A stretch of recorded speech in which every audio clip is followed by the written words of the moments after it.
Good morning বন্ধুরা, তোমরা সব কেমন আছো? আশা করি তোমরা সকলে ভালো আছো। আমিও খুব ভালো আছি। আমি সকাল সকাল তোমাদের সাথে গল্প করতে চলে এসেছি বন্ধুরা। এই দেখো বন্ধু, আমি আজকে কি বানাবো বলো তো? আমি পটলের পকোড়া বানাবো। ঠিক ধরেছো, আমি পটলের পকোড়াই বানাবো। আর তোমরা ভাবে এই সেদিনে তো দিদিভাই পটলের পকোড়া বানানো না। হ্যাঁ বন্ধুরা, ঠিক বলেছো, সেদিনে পটলের বানিয়েছিলাম, কিন্তু আলাদা টাইপের বানিয়েছিলাম। আর এইটা একদম সম্পূর্ণ আলাদা বন্ধুরা। পুরা ভিডিওটা দেখতে থাকো, স্কিপ করো না। স্কিপ করলে পুরাটাই তোমরা মিস করে যাবে বন্ধুরা। তো আমি পটলগুলাকে দু সাইডে কেটে নিয়েছি। তারপর আমি ছোট ছোট করে কাঁচা লঙ্কাগুলা কুচিয়ে রেখে দিয়েছি। আদাটা ছোলটা ছাড়িয়ে নিচ্ছি। তো আমি এখানে সম্পূর্ণ পটলটাকে নিরামিষে বানাবো। কেন যেন নিরামিষই বানাবো বন্ধুরা?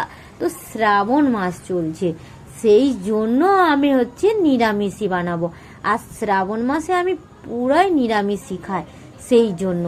আর যারা তোমরা শ্রাবণ মাস করো না, নিরামিষই খাও না, তাদের জন্য আমি রেসিপিটা বলে দিচ্ছি কেমন করে বানাবে। একটু পেঁয়াজ কুচো দিবে, আর রসুনটাকে কুচিয়ে নেবে, তাইলেই বাস হয়ে যাবে। তারপরে তো এখানে কাঁচা লঙ্কা তো আছেই, সব দিয়ে মিক্স করে নেবে। তো আমি পটলটাকে আগে ছিলিয়ে নিচ্ছি, এই দেখতে পাচ্ছ। আর পটলটা পাকা পটল নেবে না, একটু নরম টাইপের নেবে। নরম টাইপের পটলটা হলে বেশ ছিলাটাও ভালোভাবে যাবে। এই দেখো কত সুন্দর ছিলা হয়ে যাচ্ছে, দেখতেই পাচ্ছ। আর কি বলবো বন্ধুরা, এই বর্ষাকালে না প্রচুর খেতে মন যায়। বর্ষাটা ঝিমঝিম করে পড়ে, তো মনে হয় এক কাপ চায়ের সাথে আহা একটু ভাজিয়া হয়ে যাবে, খেতে একটু ঝিমঝিম পড়বে, খাবো আর বৃষ্টির মজা নেবো। হ্যাঁ নয় বন্ধুরা, ঠিক বলেছি তো বন্ধুরা? এই দেখো আমি আদাটাকেও ছিলে নিচ্ছি।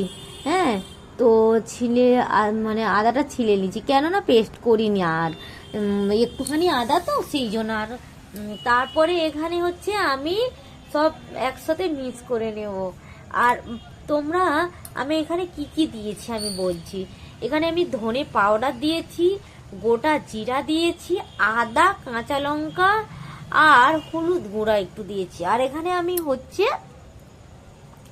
একদম আর গুঁড়া লঙ্কা দিইনি, কেন কাঁচা লঙ্কাটা দিয়েছি তো সেই জন্য। হ্যাঁ, তো এই দেখো আমি তেলটা আগে থেকে গরম করতেই দিয়ে দিয়েছিলাম। তো আমি একটা একটা করে ভাজিয়াটা ভেজে নিচ্ছি। হ্যাঁ, আর আমার ভিডিওটা তোমরা দেখতে থাকো। আর আমার ভিডিওটা ভালো লাগলে তোমরা লাইক, কমেন্ট, শেয়ার, সাবস্ক্রাইবার করে দিও। আর তো আমার এখানে দেখো বন্ধুরা, তো এখানে আমি খাওয়া সোটা দিইনি বন্ধুরা। খাওয়া সোটা আমাকে একদম ভালো লাগে না। এই দেখো কত সুন্দর হয়েছে, একদম লাল লাল, একদম কত ক্রিসপি, দেখতেই পাচ্ছ। একদম খেতে দুর্দান্ত হয়েছিল বন্ধুরা, এত সুন্দর স্বাদ, কি বলবো আর তোমার দিকে। তো এখানে তো জাস্ট জমেই গেছে। এই দেখো একদম কত সুন্দর হয়েছে। আবার তাতে শসা, আর দুজনের মুড়ি বেলে নিয়েছি, তোমাদের দাদা ভাইয়ের আর আমার। তো আমি এখানে দেখো আমি এখানে খেয়ে তোমার দিকে দেখাচ্ছি, দেখো কত দারুণ অসাম হয়েছিল। আর চলো নেক্সট নিউ ব্লগে দেখা হচ্ছে, বাই।